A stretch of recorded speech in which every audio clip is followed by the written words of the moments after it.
आज भी हमारे देश में कई लोगों को लगता है कि पृथ्वीराज चौहान वह आखिरी हिंदू राजा थे जिन्होंने दिल्ली पर राज किया। उनके बाद दिल्ली पर मुस्लिम शासकों का कब्जा हो गया, जो कि अंग्रेजों के बाद जाकर ही खत्म हुआ। लेकिन यह बात पूरी तरह से सच नहीं है। पृथ्वीराज चौहान के बाद एक ऐसा हिंदू राजा भी इस देश में हुआ जिसने मुगलों को हराकर दिल्ली पर कब्जा कर लिया था। जी हाँ दोस्तों, हम बात कर रहे हैं हेमचंद्र विक्रमादित्य की, जिन्हें इतिहासकारक हेमू के नाम से भी पुकारते हैं, जिनकी बहादुरी से अकबर भी घबरा गया था। हेमू ने अपनी पूरी लाइफ में 22 लड़ाइयाँ लड़ी। यही वजह है कि हेमू को इतिहासकारक मिडिवल इंडिया का समुद्रगुप्त भी कहते हैं। हेमू हरियाणा के रेवाड़ी का रहने वाला था। उसका परिवार किराना का काम करता था। हेमू का बैकग्राउंड बिल्कुल भी सेना या फिर राजशाही से जुड़ा हुआ नहीं था, लेकिन वह बहुत बहादुर था। शेरशाह सूरी, जिसने हुमायूं को दिल्ली छोड़ने के लिए मजबूर किया था, उन्हीं के बेटे इस्लाम शाह ने हेमू को पहचाना और अपने दरबार में रख लिया। उनकी बहादुरी और उनकी काबिलियत के दम पर इस्लाम शाह ने उन्हें अपनी आर्मी का सबसे बड़ा ओहदा दे दिया। 1553 में इस्लाम शाह की मौत के बाद आदिल शाह बादशाह बना और हेमू से इम्प्रेस होकर उसने हेमू को प्रधानमंत्री बना दिया। उसने आदिल शाह के लिए 22 लड़ाइयाँ लड़ी थी और ये सारी लड़ाइयाँ जीती, जिसमें से ज़्यादातर लड़ाइयाँ उन अफगानों के खिलाफ थी जो आदिल शाह को गद्दी से हटाना चाहते थे। शेरशाह सूरी के बाद हेमू ही वह व्यक्ति था जो मुगलों को भारत से बाहर कर सकता था।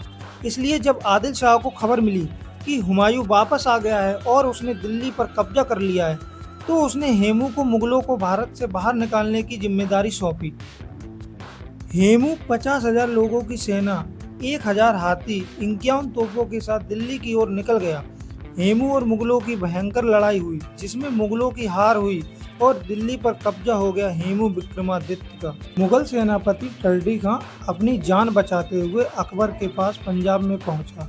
अकबर के संरक्षक बैरम खां को जब दिल्ली के बारे में बताया तो उसने टर्डी खां को मार दिया।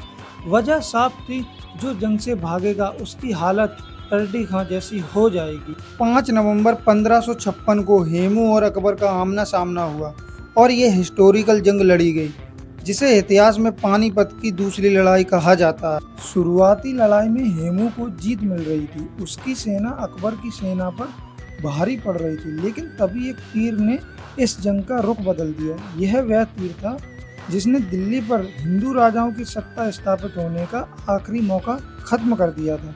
अकबर की सेना में से कुछ तीरंदाजों द्वारा चलाए गए तीरों में से एक तीर हेमू की आंख को भेदता हुआ उसके सिर में घुस गया, लेकिन हेमू ने हार नहीं मानी। उसने अपने हाथ से वह तीर निकाला और दुगने जी उसके साथ दोबारा लड़ने लगा, लेकिन थोड़ी ही देर बाद वह चोट लगने के कारण बेहोश हो गया। इसके बाद हेमू को जंजीरों में बांधकर अकबर के पास लाया गया।